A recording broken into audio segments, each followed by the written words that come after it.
My life is so peaceful right now.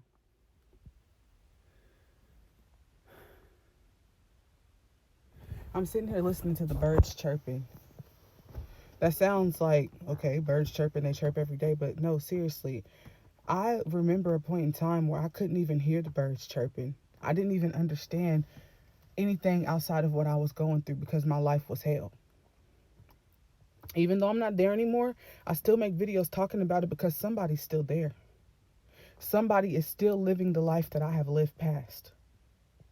So I always reach back in to remind you that you don't have to stay there.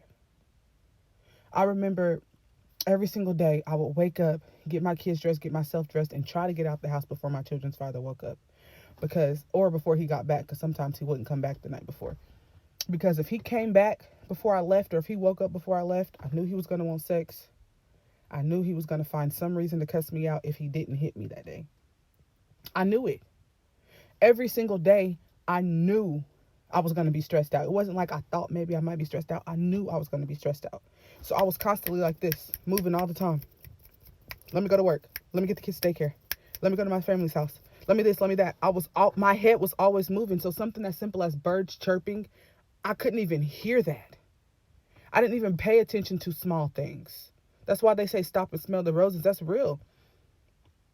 You will never even understand the beauty of nature if you are always so consumed with what's going on in your personal life that you don't take a second and stare at God's beautiful, beautiful nature, His design. The way our bodies were made is nature. I wouldn't even look at myself in the mirror. I would do my hair sometimes. Sometimes I just gave myself a ponytail. I would do my makeup sometimes. Sometimes I didn't put anything on my face. And then I would just go. I never actually stared at Rosemary. Like stare at myself, not just looking at my face to do what I need to do to my face, but actually looking at myself. Are you okay today? I wouldn't do that because I knew I wasn't okay. And staring in the mirror for too long made me cry. So I wouldn't even look at myself in the mirror. Now sometimes I just stare at myself in the mirror and I realize how far I've came. And I imagine the old version of me, and sometimes I cry because I just want to hug her.